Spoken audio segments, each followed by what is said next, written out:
Hola, muy buenas noches, bienvenidos a 13, al programa Classics. Concretamente hoy es el número 14. Vamos a ver una película de aventuras, Los Vikingos, dirigida en 1958 por Richard Fleischer.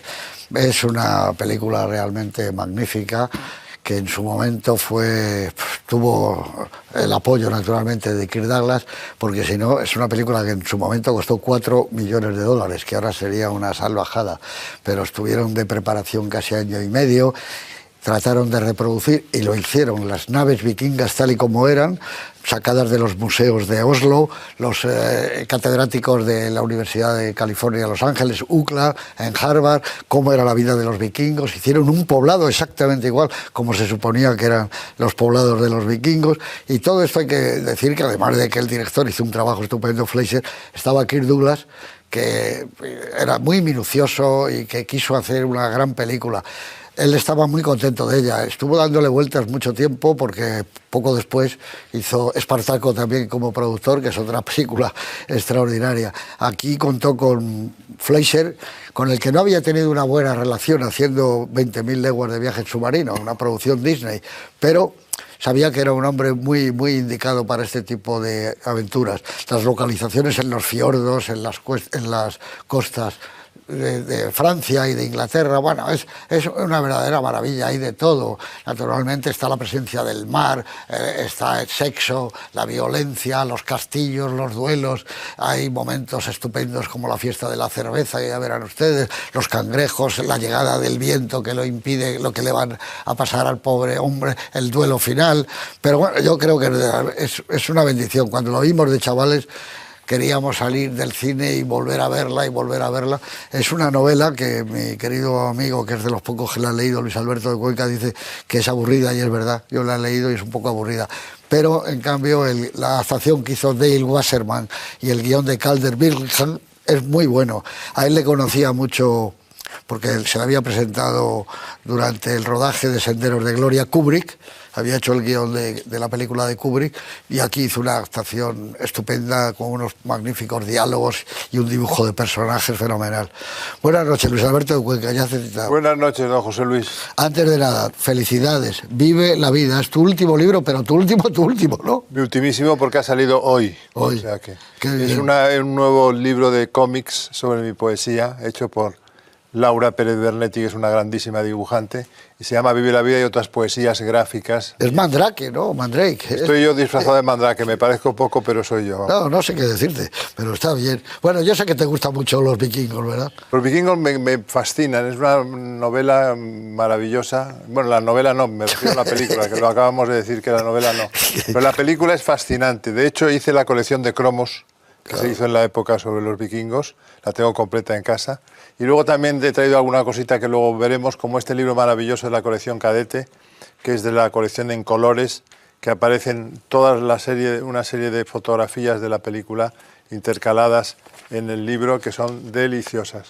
La verdad es que es una de las películas que más me gustó en mi infancia, junto con El Príncipe Valiente de Henry Hathaway, pero curiosamente en El Príncipe Valiente de Henry Hathaway los vikingos llevaban gorros, o yelmos mejor dicho, o cascos con cuernos, y jamás hubo un vikingo que llevase un casco con cuernos.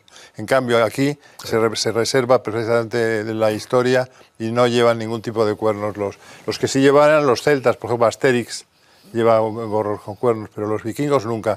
Y ahí estuvo Kirk Douglas muy bien, observando hasta minuciosísimamente la historia para dar una idea cabal de lo que era la comunidad vikinga. Muy bien, el todo, es verdad lo que dices, el vestuario, todo, los llevaron al milímetro. Incluso sabéis que vivían en barcos. O sea, había un barco con el equipo de producción, otro vestuario, otro los atrezos, otro fotografía y cámara, porque no podían, no había nada alrededor de donde estaban, ¿no? Estaban en Noruega, me parece. Sí, bueno, estaban en fiordos, al lado en las orillas, perdón. Oti Rodríguez Marchante, muy buenas. Qué bien te veo, cada día mejor, es que es verdad. Bueno, a ti esta película, yo recuerdo cuando hablábamos hace milenios también, en nuestras charlas, que te gustaba mucho, ¿no?, los vikingos. Bueno, sí, decías que era una maravilla. Tiene 4 o 5 momentos de estos que se te quedan grabados de por vida. El mío concretamente es ese juego de saltos sobre la arena. Eso es real. Claro, y ver a Kirk Douglas haciéndolo ahí en serio y tomándoselo Bien, la verdad que es una película difícil de olvidar cuando la has visto de niño. Y luego pues te das cuenta de que es una obra mayúscula que se debe sobre todo al empeño de un hombre gigantesco dentro de la historia del cine, que es Kirk Douglas, que era su primera gran producción, que la abordó con un entusiasmo y con una generosidad, sobre todo económica también, absolutas, y que tiene muchísimas cosas de las que hablar. Yo quisiera resaltar ahora, por ejemplo, es una película muy violenta y que en cambio sus entradas agresivas a los ojos del espectador están elididas con una... Es decir, los 2 o 3 o 4 momentos de agresividad casi insoportable, no los ves. Sabes que ocurren, que están ocurriendo, pero no los ves. Creo que tiene que Fleischer, que es un director infalible, tiene la virtud de dártelo todo y lo que te quita no darte cuenta de que te lo está quitando. Es magnífico. Sí, sí. Y no es gore. No, porque maneja la elipsis muy bien. La elipsis la maneja fantástica. En absoluto. Y luego tiene algunas pegas, digamos, yo diría de estructura. Hay algunas casualidades, entre comillas, que quizás sean un poco difíciles de tal, pero bueno, estamos en el cine de aventuras y ahí hay que comérselo entero. Bien, vas a hacer hoy sesión continua, programa doble. Tengo a mi lado a uno de los grandes directores del cine español, Rodrigo Cortés. Su última película es la que más me ha gustado este año, que lo he dicho muchas veces, pero tú que eres un estupendo, ¿verdad?, crítico de cine, en un minuto preséntanos antes de que él hable a Rodrigo Cortés. Bueno, Rodrigo Cortés es probablemente el director español con más seguridad en sí mismo, aunque no lo parezca, pero es así. Solo alguien con esa seguridad y esa destreza podía hacer una película como esta última que ha hecho, El amor en su lugar, que naturalmente es la mejor película española que se ha hecho este año y quizá varios años más, y que tiene momentos deslumbrantes y que reúne en ella prácticamente todo lo que yo al menos quiero ver en una película, que es eficacia, sentimentalismo, profundidad, música, ritmo. Creo que es una película, yo la he visto varias veces y siempre que pueda la voy a seguir viendo, porque es una película que me engrandece verla. Muy bien. Rodrigo Cortés. Muy bienvenido al programa. Bien hallado. Nosotros es estupendo que estés aquí charlando, y dinos antes un minuto de esta película de los vikingos.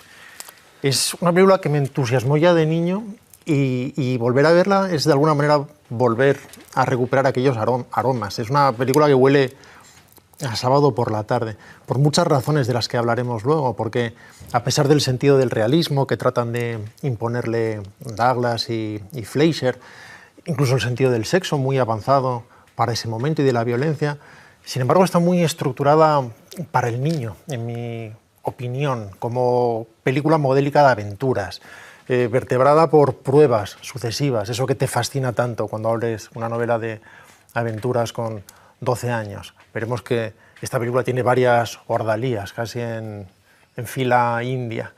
Y, en fin, te habla más casi de los 50 que del siglo IX. Desde luego no habla de ahora de ninguna manera. Ahora aterraría a mucha gente y siempre es un gusto tener la oportunidad de zambullirse en otro mundo y olvidar las reglas del presente. Muy bien, muchas gracias. Pues nada, vamos a ver Los Vikingos, y si me permite, Luis Alberto, voy a decir una barbaridad, pero es al revés, es un vaso comunicante. Siempre que veo a Los Vikingos pienso en Wagner, en El Enanillo, en la tetralogía suya. Sí, tiene mucho que ver con los dioses. Esta es una película llena de miticidad por todos los lados, de ritos, de mitos, y siempre que veo a Wagner y le escucho, y sobre todo cuando lo veo, Pienso en los vikingos y hay algo de la música de Nassim Bene que recuerda a Wagner, sí. Porque en el fondo la mitología germánica la hacen los escandinavos, o sea Claro, que claro. hay esa relación. Así que les dejo con una autenticidad, con mi querido amigo Rodrigo, en una película extraordinaria donde la niebla es niebla de verdad, les ha salido muy bien a los defectos, las nieblas, donde el mar tiene una presencia asombrosa y donde, como dice mi querido Otis Rodrigo Marchante, es tan verosímil que por lo visto cuando llegaban victoriosos a sus poblados era una tradición que los remos los ponían, los levantaban y entonces iban saltando entre los remos. En esta ocasión, lo verán ustedes, Kirk Douglas dijo, yo quiero saltar. Le dijo, hombre, es arriesgado. Piensa además que la temperatura el agua está tremendo, ¿no? Pero estos son señores que llevan entrenándose. No, que lo quiero hacer. Vale, pues ruédame. Y entonces lo hizo maravillosamente. Todo el mundo se quedó asombrado, los figurantes, los que hacían eso. Y dijo, vamos a hacer otra toma.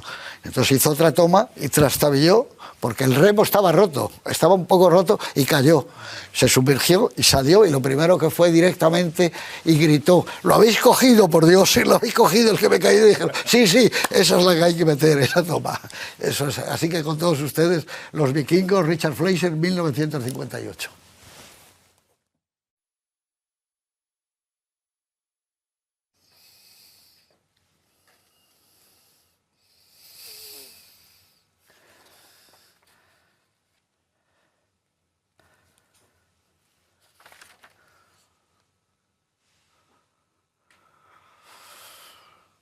Pues aquí estamos, de vuelta del territorio de los vikingos, de ese mundo estupendo. Eric el Rojo, menudo personaje. Dicen que llegaron a América mucho antes de Colón, etcétera, etcétera. Pues la película es del año 58, en realidad es del 57, estuvieron un año y pico de preparación. Yo he destacado de ese año que Carmen Martín Gaite obtuvo el premio Nadal con su novela Entre visillos, una escritora que a mí siempre me ha gustado mucho. Se estrena Los Jueves Milagro, por fin, porque estuvo detenida bastante tiempo por censura. El protagonista fue Richard Basehart, el de Moby Dick, y José Isbert, naturalmente. Y hay un tipo que se hace una estrella del deporte como las que tenemos ahora, que fue el austríaco Tony Seiler, que se proclamó triple campeón del mundo de esquí, y además se hicieron películas con Tony Seiler. Ahora todo eso se lo lleva el viento, ¿no? Pero era un tipo fantástico de fama y el esquí. Entonces ahora ya esto se está perdiendo, como cuando se hablaba mucho de que España era fantástica en hockey sobre patines, España y Portugal, ¿te acuerdas? Siempre Nascimento, Livramento y todos aquellos que jugaban, ¿no? Se retiran en España las monedas de níquel de 5 pesetas y se anuncia la puesta en circulación de nuevas piezas de 5, 25 y 50 pesetas de mayor tamaño. Es cuando salieron aquellos billetes que decía la gente, los hay de 100, de 500, y algunos han visto que hay de 1000, por lo visto, decía la gente. Eso no los había visto nadie, ¿no? Fallece Michael Todd, productor cinematográfico que creó el Todao, su imagen. Se casó con Liz Taylor y ganó el Oscar con la película de Julio Verne, La Vuelta al Mundo en 80 días. Manuel Santana se proclama campeón de los campeonatos de España de tenis. Dentro de unos años ganará Roland Garros, volverá a ganar Wimbledon el año 66, y yo creo que se convierte en uno de los tipos que han abierto el camino de nuestros deportes. Quizá los ha habido mejores, por supuesto, como Nadal, pero también Bahamontes ganó un Tour, cuando el Tour era algo que nos parecía tan lejano, el Tour y la montaña. Ha habido mejores, Indurain, etcétera, pero fueron unos tipos extraordinarios, ¿no? Que abrieron y se enfrentaba él solo con Roy Emerson y Stoll en la Copa Davis, ¿no?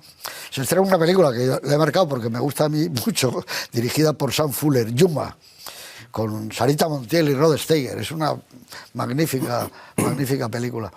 Y bueno, fallece Juan Ramón Jiménez, el poeta español, premio Nobel del 56, y para mí uno de los grandes. Es que en ese sentido somos un país privilegiado. Hemos tenido en el siglo XX a Federico García Lorca, a Juan Ramón Jiménez, los hermanos Machado. Bueno, es una cosa impresionante. Y Juan Ramón siempre está volando lo de Salinas, que hizo aquel libro estupendo que se llama La voz. Sí, y Juan Ramón, que era malvado, decía, no, la voz a mí de vida, decía él, decía Juan Ramón. Bueno, regresa a la Tierra un satélite soviético tras fallar la puesta en órbita, y los 2 perros que iban a bordo llegaron sanos y salvos, que eso, fíjate cómo nos parece. Y ya llega para vosotros. Oti, lo siento. El Real Madrid gana la Liga Española y después la Copa de Europa en el Estadio Heysel de Bruselas, con el fondo del Atomium, con esas fotos imperecederas, merced a una victoria en la prórroga, 3-2, aquel Gran Milán, y el 3-2, el definitivo, lo mete Paco Gento, que nos ha dejado hace un mes, que ha sido sin duda uno de los más grandes, o el más grande extremo izquierda del mundo, ¿no? Y estamos en el 58, que naturalmente Brasil vence a Suecia 5-2 en la final y se proclama campeón del mundo, y es la llegada a la fama de Pelé y de Garrincha y de Didi, etcétera, etcétera. Pelé con 17 años. Fíjate, Pelé, 17 años. España gana los títulos de fútbol y baloncesto en el Trofeo de París. Monseñat Reserras y José Vitos cruzan a nado el Canal de la Mancha. Y bueno, para el final se inaugura el 6º Festival de Cine de San Sebastián. ¿Y quién creéis que obtiene la Concha de Oro? Una película polaca que se llama Eva quiere dormir. Ese año se puso a competición el Vértigo de Hitchcock, y no ganó. Es curioso, ¿eh?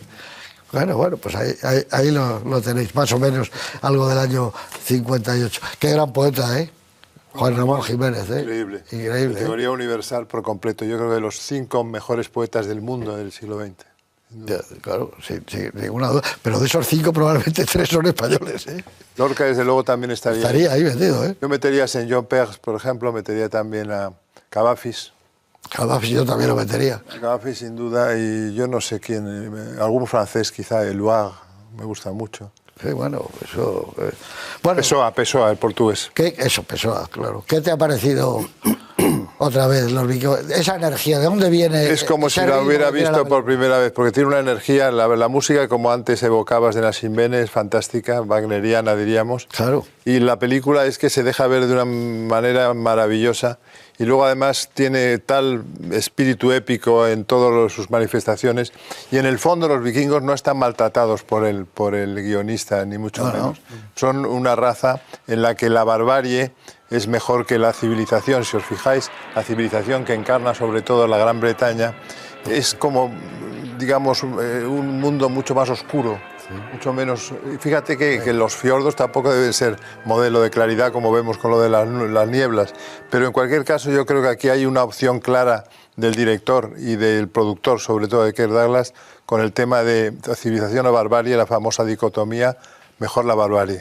Eso ya estaba en aquella película, El hijo de la furia, que tiene mucho que ver, aquella película que era, me parece, Tyrone Power, y marca eso. ¿Dónde se vive mejor? ¿En lo que llamamos la civilización, es decir, Occidente, Inglaterra, o él en una isla paradisíaca con aquella chica estupenda que era Jean Tierney y tal, y al final se vuelve? Aunque allí estaba también el oro, las ostras, aquellas que tenían perlas maravillosas, ¿no? Y esto es un poco lo mismo, es el enfrentamiento de 2 mundos, ¿no? Yo la única cosa que, a ver si está de acuerdo conmigo, Oti, o tú, Rodrigo, no está bien elegido Tony Curtis. Yo creo que es un poco antipático en esta película. No es el héroe ideal. Así como Robert Wagner estaba muy bien en El Príncipe Valiente. Maravilloso. Aquí hay algo... Dice, hombre, tenías que ser un poco más simpático. Y no sé, no transmite una... La película subraya su no simpatía. Quiero decir que no es una cuestión de... no es una cuestión solo de interpretación, sino también de cámara y de intención, porque en el momento, por ejemplo, en esa secuencia de cuando le echa el halcón al ojo y tal, ese primer plano suyo de él es disuasorio, es decir, no te parece, es decir, todavía no has decidido con quién te quedas en la historia, si con unos o con otros, con quién vas, dicho, y ya a él la cámara le saca un gesto. Imagínate que repitiera la escena varias veces y el gesto que escoge es antipático. Yo creo que eso va un poco en lo que decías tú, porque una de las intenciones de la película creo que no es hacer buenos y malos. Es decir, te describe todas digamos, los defectos de los vikingos, brutos, violadores, en fin, pero también esas 3 o 4 virtudes alucinantes que tienen, es decir, que te acercan a ella. Gente de palabra. Bueno, de palabra y de obra. No, es verdad. Y también con los ingleses se preocupa de que no todos sean villanos y que haya tensiones palaciegas. También le deja un poco de espacio a que te puedas, digamos, pues estar del lado de los ingleses. Es una película que no trabaja eso de buenos y malos con... El traidor, por ejemplo, Egbert, me parece que se llama.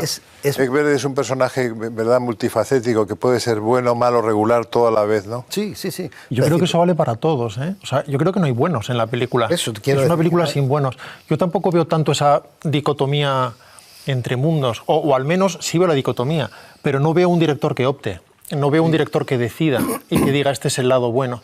Y de hecho, incluso con los teóricos protagonistas, el propio Kirk Douglas, tú hablabas de la antipatía de Tony Curtis, que casi es el personaje más limpio, o por lo menos que está dibujado, no diré con una bondad, pero con una bondad de intenciones al menos, o con una rectitud moral más clara. Los demás son mucho más difusos, mucho más ambivalentes, empezando por Kirk Douglas, de quien repruebas muchas de sus decisiones, a la vez que te resulta simpático y te resulta fascinante. Y creo que sucede prácticamente con todos. Cuando ves esa maravillosa fiesta de la cerveza, es exultante por brutal, por bárbara, por animal.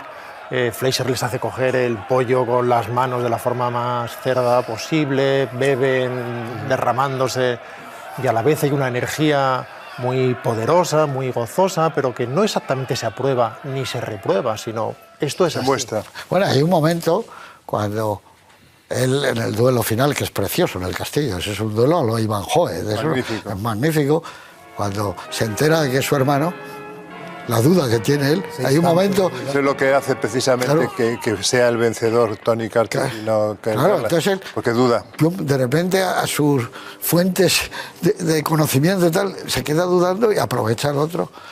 Porque su padre siempre le decía, ¿os acordáis que le decía el padre? Tienes más cabeza y menos brutalidad, ¿no? Le dice Ragnar, que también era bastante bruto. Pero en cambio, él... Qué bonita la muerte de Ragnar. La muerte de Ragnar es fantástica, Odín. Pero de todas maneras es curioso, cuando le hace caso a su padre y piensa un poco, reflexiona, es cuando pierde la batalla del duelo contra Curtis, ¿no? O sea que No, hombre, yo en ese momento le llegan a sus fuentes de memoria, de inteligencia, algo de... Dice, es mi hermano, lleva mi sangre, este tipo... Y duda, se paraliza, y algo en su cerebro se detiene. Cuando pierde. Y el otro, claro. Estoy de acuerdo, entre otras cosas, porque ves que trata de hacer lo correcto en realidad. Incluso cuando él va a violar a Morgana, él cree que es lo correcto de alguna manera. Claro. Él siente, eso es lo que quiero, lo que viviste tú con mamá. Quiero a alguien que me arañe, que luche, alguien que haya que conquistar, alguien que me lo ponga realmente difícil.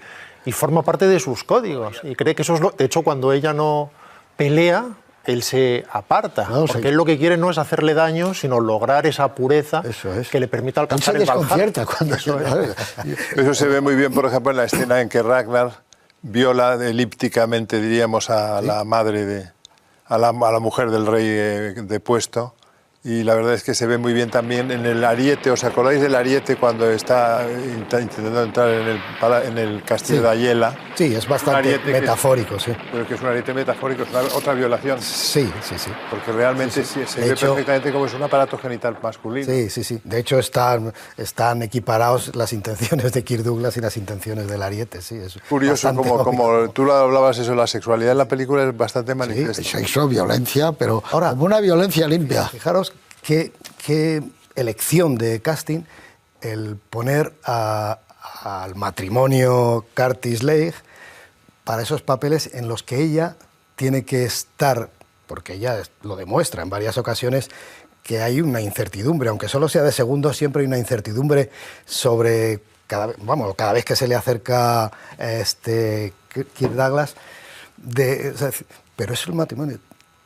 Y a pesar de eso, yo creo que les falta química a la pareja. No sé si es por culpa, como tú decías, de la imagen de Tony Curtis, que es un poquito más suave o blando para lo que requería, pero en cambio luego incluso con Fleischer tiene papeles durísimos. El estrangulador de Boston. Pero es que a este es el Pero aquí- personaje, desde el que lo vemos con esos pantaloncitos tan cortos que parecen unos slips, es un Son poco demasiado ridículo, cortos. ¿sabes lo que te quiero decir? A ojos de hoy sí. Son demasiado cortos. Él, cuando, el gran momento de él es cuando está el foso con los lobos, los perros rabiosos, todo eso, y él dice, para que entre... No, Porque él es un vikingo Claro, también. para que entre hay que darle la espada. Y en contra de lo que los otros no desean, le da la espada y el otro se tira al foso y No, sí, él es muere fantástico. combatiendo. Esa es una Tiene- muerte maravillosa. Eso, y el el final. personaje tiene rasgos realmente honorables, el personaje Hombre, claro. de Tony Curtis, el de- El final que tú dices... El final, es- funeral El vikingo, funeral eso sí, vikingo es sí. maravilloso, con la nave incendiada. Que se incendió de verdad. Y está todo lleno de eso, de pruebas, que es algo que al niño le encanta. Seguro que Claro, todos volvéis a vuestra hay que pasar infancia. pruebas, ¿no? Hay que Superar pasar pruebas, pruebas. claro. lo del hacha. Lo del hacha es una prueba, y es una ordalía. Y a la vez lo de la tormenta y la marea es otra prueba. Y de alguna manera es la prueba de la niebla también, niebla. o la prueba del foso de los perros. Y Yo me acuerdo. constantemente hay pruebas que hay que pasar. Me acuerdo del Capitán Trueno, por ejemplo, que había una de las pruebas que aparecían en los cómics, que aparecen muchísimo, que era que poner la mano en agua hirviendo. Ah. Y si se mantenía en el agua, entonces eras inocente y si no eras culpable, naturalmente. Hay un momento muy bonito con Ernest Borgnine, que creo que está estupendo Sí. en la película. Por cierto, es un año menor que Kirk Douglas.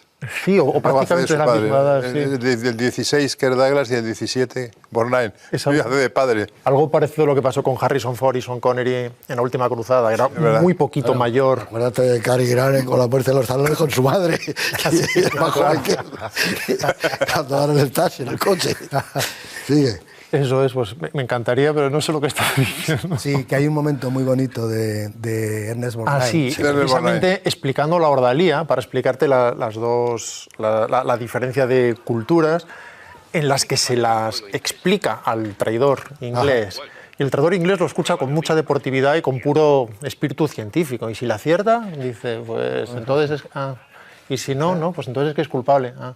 Y no reacciona de forma escandalizada ante lo que oye, simplemente interés casi Fantástico. entomólogo. Interesante. Es Me encanta Borgnine, es de los que más me gustan. ¿eh? Pero fíjate qué curioso, porque Kirk Douglas, antes decía por Douglas, pero desde que llegó el hijo y el Llegó el hijo y ya se le cambió el Michael apellido. Douglas, este pasaje Kirk Douglas, pero era Kirk Douglas Toda la vida. Bueno, él siempre, aparte que le unía una gran amistad, ha seguido los pasos de Burt Lancaster, que es el que decidió ser un productor extraordinario. Bien, cuando produce Marty, el protagonista es Ernest Borgnine. Borgnine. Bien. Qué gran película. Pero cuando ficha a Tony Curtis para hacer aquella película de Broadway, tremenda, la del dulce sabor del éxito, Chantaje en Broadway, o en Trapecio, con él y Burt Lancaster, él siempre se fija que le saca un partido enorme a Tony Curtis. Y lo mete también aquí con Ernest Borgnine. Siempre sigue los pasos de productor de Burt Lancaster, ¿no? Lo que pasa es que yo creo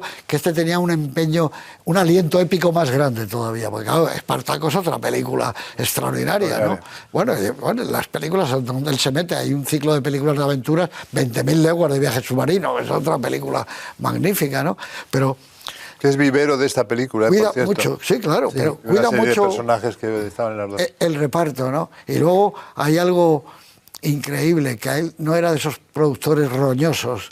No. Es que el problema que tuvieron dejaba todo. cuando iban a hacer los barcos, se descubrió que los barcos vikingos se hacían en roble y allí no había roble. Y tuvieron que mandar a Estados Unidos la noticia de que fabricaran, les dieran el roble para mandarlo allí para hacer los barcos. Eso costó un dineral, pero son exactamente como eran los Bueno, barcos. es que hay Ahora un- están en museos. ¿Habréis Museo leído? En Oslo hay un famoso barco de la reina Asa Sí. que se redescubrió en el mar y entonces lo han vuelto a construir. Era oak, o sea, roble.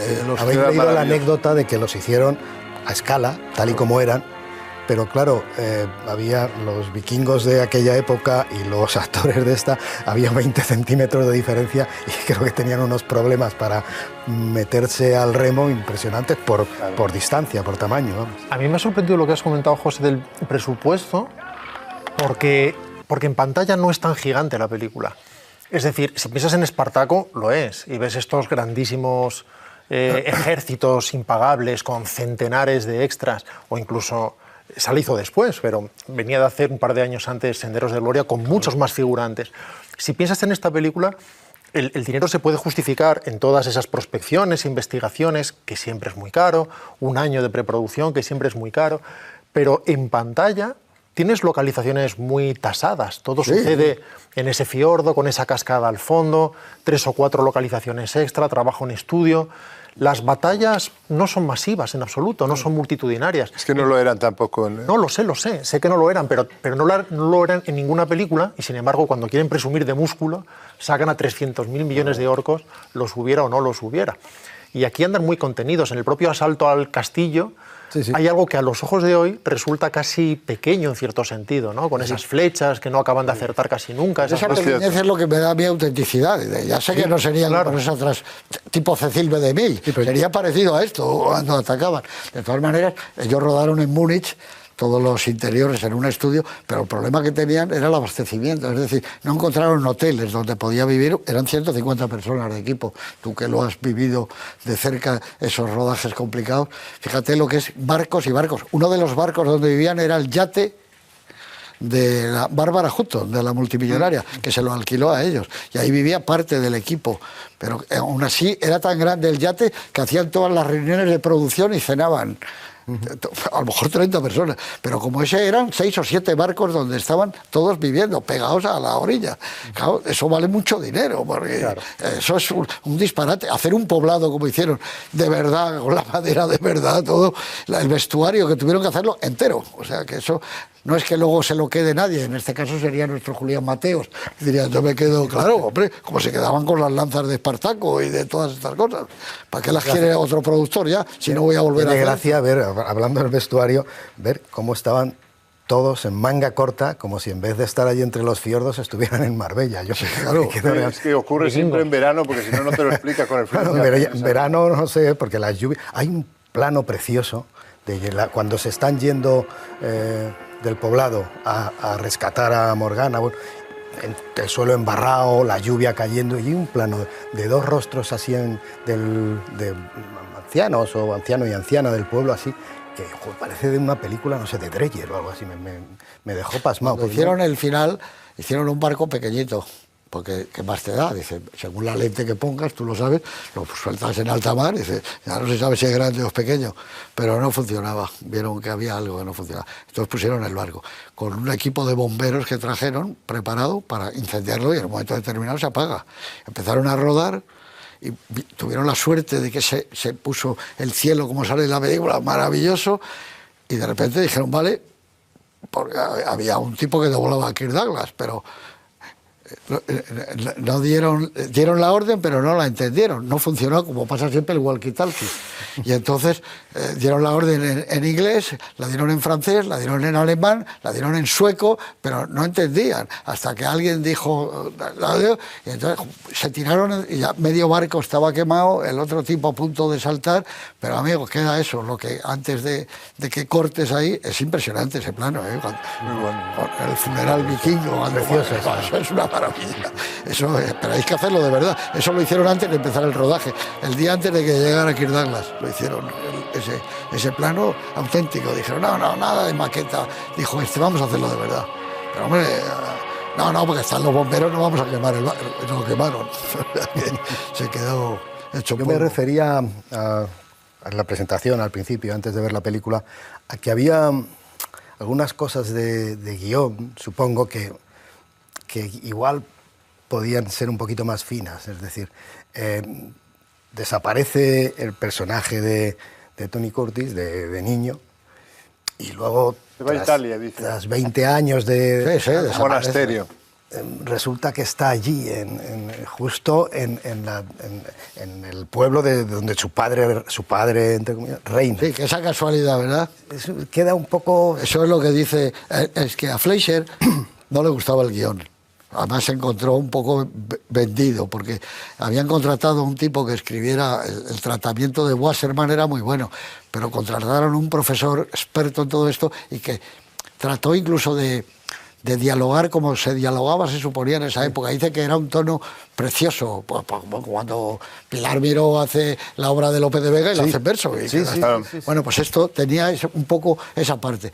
Y entonces cuando llegó Kirk Douglas, el primer día le dijo, te invito a cenar, y estaba con Stanley Kubrick y Will Gibson, el Calder Willy, el guionista. Él vio un poco de encerrona, entonces le dijeron, oye, hemos estado viendo el guión, no, está bien, porque en este momento y hablar de esa manera es un poco disparatado y tal. Y entonces se dio cuenta de que lo que estaba era que le iban a dar otro guión. Le dijeron, hay otro guión que está escribiendo ahora Calder, acaba de escribir, es fantástico, estamos haciendo Senderos de Gloria. Kubrick le dijo, pues que no tiene ni color lo que está escribiendo este hombre para lo que vais a hacer y tal. Y dijo, bueno, ¿y dónde está para rodar lo que vamos a hacer? Entonces, no te preocupes, dijo Kirk Douglas, tú vete rodando y yo llegaré casi con todo el guión. Y él lo que rodó, que es una maravilla, que Kirk Douglas dice que no y este insiste que sí, son todos los planos de los barcos en los fiordos. Esas maravillas que rodaron con una luz azul eléctrico. Dice que eso es fantástico. Eso es lo que hace la película alegre, en realidad. Pues eso lo rodaron antes de empezar con las principales fotografías que dicen ellos. Claro, que era con Jack Cardiff, que ahora hablaremos de él. No, Jack Cardiff, claro. Pero fíjate, eso que comentabas de las conexiones imposibles, claro, es que ahí funciona mejor el cine con sus herramientas que la lógica. La lógica no hay forma, no cierra nunca nada. Es cierto. Entonces, claro, cuando van, por ejemplo, a por Morgana, y Morgana está en un barco porque sí, y la asaltan porque sí, es como que pinta Morgana en un barco para que puedan abordarla y secuestrarla, no tiene ningún sentido. Sin embargo, cuando la bruja le habla a Tony Curtis de que una mujer lo espera en su futuro, Fleischer le hace mirar hacia un lado de cámara y con un encadenado encadena con la posición, con la mirada contraria de Janet Leigh. De izquierda a derecha. Efectivamente, moviendo las miradas a través de kilómetros y kilómetros de distancia y probablemente incluso de tiempo. Y eso, sin embargo, es inobjetable. Ahí el espectador ya no tiene nada que decir. Claro. Esa conexión la establece cuando impone el mismo sentido de la casualidad que lo otro. Pero con la lógica no funciona, con el cine sí. Pero nos ha eludido 20 años que dices, bueno, es un niño, se ha ido a Italia, hasta no sé qué, luego ha hecho un viaje, ha tenido la desgracia del viaje, de que te han interceptado, te han apresado, no sé, pero es que son justos los... O sea, yo creo que hay en ese sobreentendido que cualquier espectador, y más si es niño, pues se lo come con patatas encantadamente. Sobre todo porque no lo entiende y no le importa, no sigue la historia. Hay una lógica. Luego, si eres mayor, tampoco le das demasiada importancia, pero sí que le quita esa cosilla de película redonda cuando resulta que la cosa no ha sucedido por casualidad, una casualidad imposible. En una Europa, estamos hablando de... O sea, es un territorio realmente grandísimo para que desde Italia acabes en un población... Sí, pero eso lo piensas ahora. Pero con 14 años no piensas. No lo piensas, pero de hecho, viendo la película. Cuando van a Inglaterra y vuelven, parece que es un viaje, como entiéndeme, 2 estaciones de metro, y sin embargo su distancia es de... Más o menos se habla del Sunt, o sea, de los estrechos de Dinamarca. Vienen de Dinamarca, sobre todo, esos vikingos. Pero eso es la potencia que tiene el poder del cine. Que la señora aquella le dice... Hay una mujer en el mundo que tal, y que ¿cómo la conoceré? Y tal, ella no sé qué, y haces una especie de suave encadenado. Además, una bruja muy tecnócrata. Es una solución de cámara maravillosa. Es fantástico. Maravillosa. Es que Jack Cardiff, ha dicho tú, menudo era. Es que claro. Luego fue director, claro. Incluso hizo la segunda parte de Los Vikingos, que se llamaba Los Largos Remos, de Long Ship, con Sidney Poitier, que hizo la segunda parte. Pero este era uno de los mejores fotógrafos. Fíjate con Michael Powell, lo que hacían, las zapatillas rojas. O hizo la reina, Narciso Negro. La reina de África, creo que hizo también. No, la reina de África. Es de Cardiff. Sí. Era un director, y luego como director hizo aquella... muy bonita de los seres humanos, que tuvo tantas nominaciones al Oscar, pero sobre todo... La de Katanga.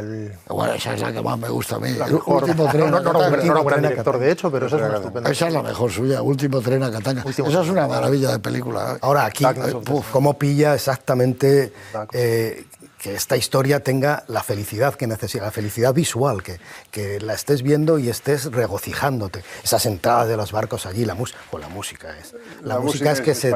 Por eso yo digo lo de... Sería otra película sin esa Wagneriana. Ahora, una cosa curiosa, aunque sea un poco pedante, es el tema de Morgana. Morgana se llama Morgana y no es un buen nombre para una señora que es anglo-sajona, puesto que Morgana es un nombre previo a los sajones, es un nombre britano, es un nombre celta.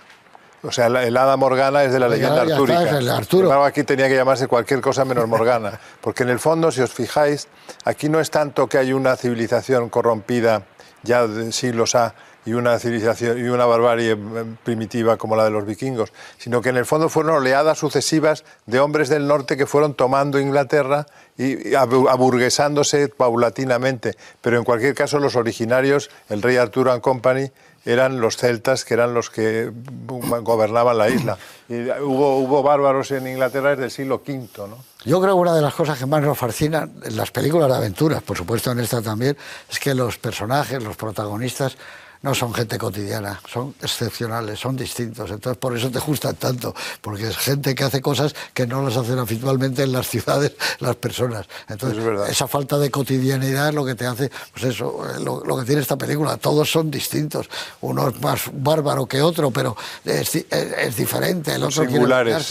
Es otras reglas, porque incluso opera la magia, opera de verdad la magia. No triunfa lo pagano en ese Están sentido. como envueltos en mitología. Las hijas de Odín, de verdad. Tienes mucha razón en lo de triunfa lo pagano. Esta es una película que probablemente la ortodoxia cristiana no le gusta mucho. Claro, es una película muy poco cristiana. Porque lo pagano es lo que predomina, efectivamente. ¿Pero qué creencia buena? ¿La de ellos o la cristiana? Porque habla de creencias, claro. Bueno, Noruega la de ellos. Claro, es como, aquí esto funciona. Claro. Hay que creer en ello, pero si crees en ello, las hijas de Odín soplan.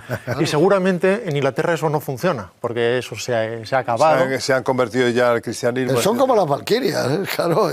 Igual. Es igual. Pero aparte que él salva la vida, por ejemplo, de cuando lo ponen expuesto al mar y a los famosos cangrejos, la salva precisamente por una cuestión casi divina, pero de la mitología nórdica. El viento. Divina tiene que ser porque dudo que el viento cambie una marea, ¿no? No, ellos llaman a Odín. Ya tiene el agua. A lo largo de la película, Odín continuamente. Continuamente, es decir, es su... Ahora es curioso porque la mitología germánica es mucho más plural de dioses. Aquí es como una especie como de religión monoteísta, pero de Odín. Sí, pero es igual. Tú miras las creencias y es lo mismo. Allí dice, yo necesito la espada para ver. Y aquí la gente se muere y dame un crucifijo. Y me lo pongo en el pecho y parece como que me muero mejor, ¿no? Pero son creencias las que le están comparando, distintas. Y sobre todo hay un mundo de ritos y de mitos, que es lo que a mí siempre me gusta de esta película. Por eso hablaba de Wagner. Joder, es que son mitos continuos. Son mitos y ritos continuos, sí, sin duda. Eso es una maravilla. De hecho, cuanto más abstracción musical en ese sentido hay, es precisamente con la escena de la marea. Porque el otro es wagneriano en el sentido que suenan cuernos, pero en fin, es una tradición más de cine de aventuras. Pero esos coros femeninos que hay en ese momento son especialmente hermosos y muy abstractos, muy divinos en ese sentido. Y lo que hace... Perdón. No, sigue. Digo, y lo que hace Cardiff con la luz, a veces es impresionante, sobre todo en exteriores, porque son muy difíciles de manejar, como José sabe bien, los exteriores. Es decir, en interiores es impecable la fotografía, pero en exteriores estás muy a merced de las verdaderas condiciones. Y claro, cuando hay esos cielos impresionantes y sobre todo en condiciones de entreluces, consigue las mejores imágenes de la película. De las más hermosas son, por ejemplo, cuando llega Ragnar de su expedición en Inglaterra y cuando está Kirk Douglas con una chica solazándose. Y todo Eso es muy bonito desde el punto de vista estético. Por lo la menos. presentación de Douglas con el pelo de la chica cubriéndole... Exactamente, muy curioso. También una presentación muy bonita de la bruja, que aparecen unas manos. Que la bruja luego es muy tecnócrata, porque es la que se inventa la brújula. Y el capítulo de la esposa infiel. La esposa infiel que tiene que pasar la prueba de ¿Cómo es lo del hacha? Cómo tira él el primer hacha, ¿eh? Cómo le da...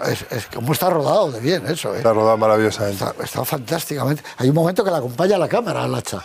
Tú decías de que claro, que es hacia atrás, que es marcha atrás. Son héroes los protagonistas de la película que hacen cosas que tú no te atreverías. Claro, imagínate tú con un hacha.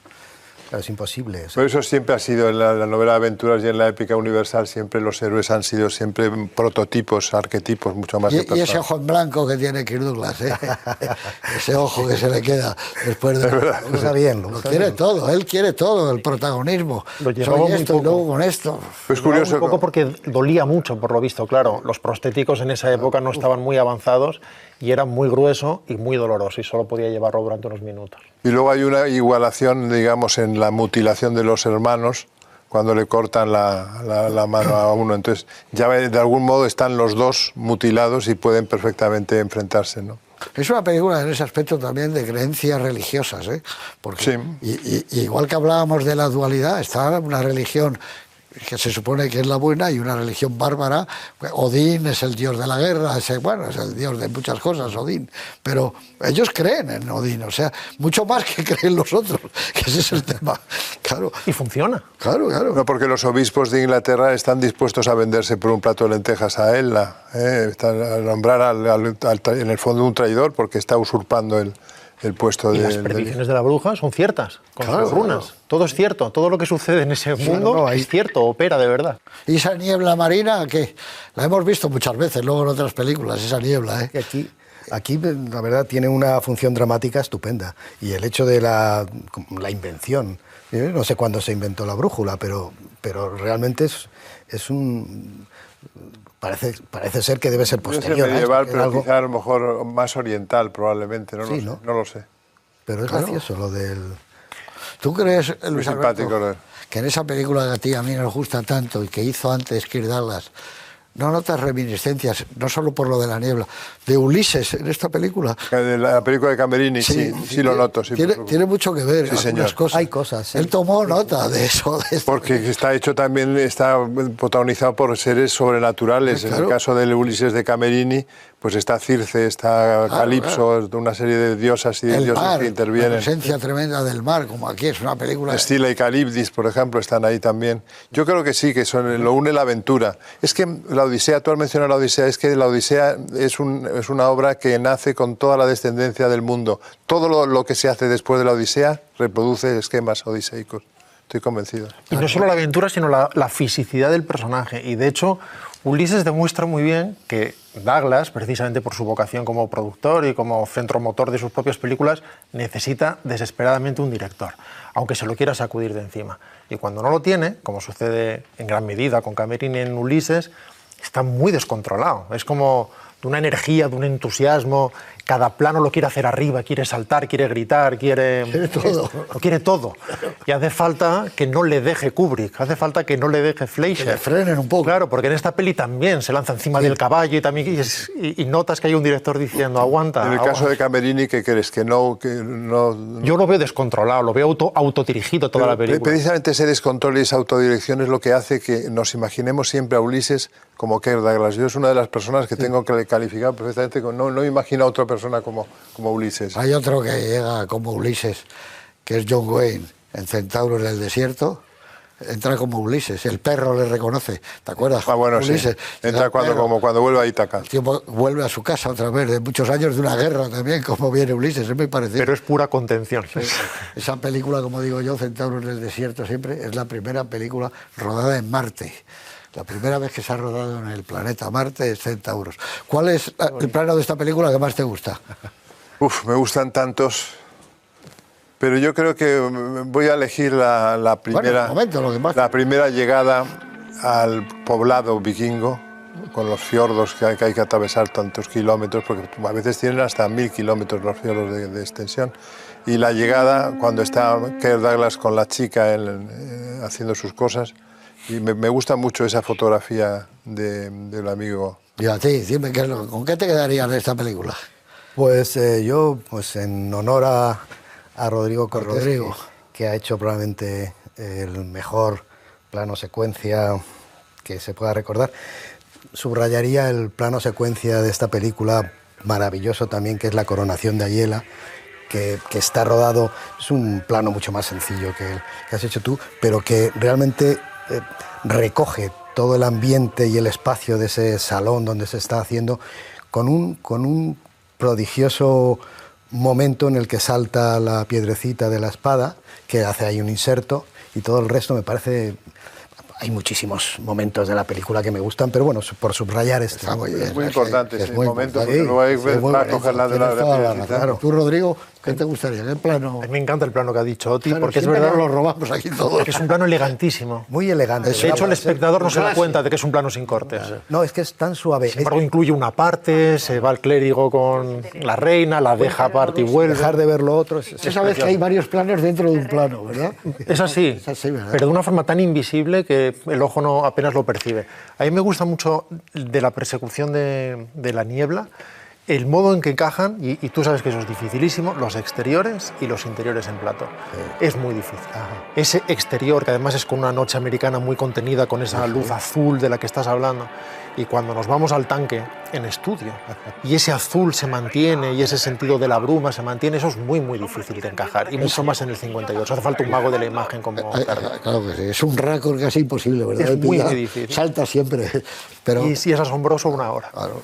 Yo elegiría, pero no solo porque me gusta a mí, yo elegiría en una antología de planos de hora y media, fíjate, los que entrarían de la historia del cine, a Kirk Douglas saltando con los remos. Yo elegiría ese plano fantástico, porque la nave, los tipos, los bateleros, por así decirlo, ¿no? El mar, ese azul cobalto que tiene el mar, la alegría de los que llegan, y el que está saltando, y de repente, ¡pah!, que cae al agua. Eso es maravilloso. Es el momento de la película eterno, que es no lo un olvidas momento. ni 15.000 películas después. No lo hemos dicho ninguno, pero yo creo que cuando le corta las ligaduras al vikingo, a Ragnar, y cae en el foso. Bueno, de los también, ese perros, es otro momento. Muy mítico también. Muy Ese es otro momento extraordinario. Hay momentos de que te... Pura elipsis también. Y lo que es muy curioso, antes de que se acabe esta maravilla que estamos charlando todos, es la utilización que tiene de la tapicería de Bayeux, que está en la Catedral de Bayeux con la conquista de Inglaterra por los normandos, en los títulos de crédito y en la... Ya los títulos son especiales. Muy Con la voz de bonito. Orson Welles. La voz de Orson Welles, es No verdad. lo hemos Voz de Orson Welles y tapicería de Bayeux. que son Bonitos títulos, en títulos. realidad muy necesarios, porque explican cosas que no necesitas saber, que no tenían Pero además brújula. lo explica artísticamente, imitando perfectamente los Bordados, modelos ¿no? de época, Sí, los bordados, muy bonito. que es un bordado más que una tapicería, efectivamente. Han puesto voz Orson Welles a muchas películas, ¿eh? No la tenía mala. De eso No, vivía, hombre. ¿no? En gran medida, por Hombre, eso claro, rodaba. es una voz preciosa. ¿Sabes? El Rey de Reyes, la de Nicolas Rey, que no es para él, la voz del principio es Orson Welles. Claro. ¿Sabes cuándo más bonita ha sido la voz de Orson Welles, en mi opinión, como narrador? En El Cuarto Mandamiento, en The Magnificent Andrew. sí. Ahí hay una especie de ternura, una especie de calidez, porque él jugaba mucho más a ser la voz de Dios y ser el supernarrador.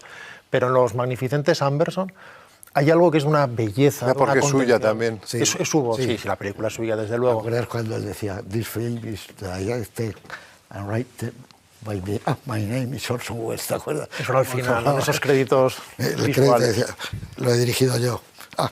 Me llamo Orson Welles. Y Eso se era retira el precioso. micrófono al Sí, al infinito. Eso es estupendo, ¿no? Él siempre ha tenido una imaginación.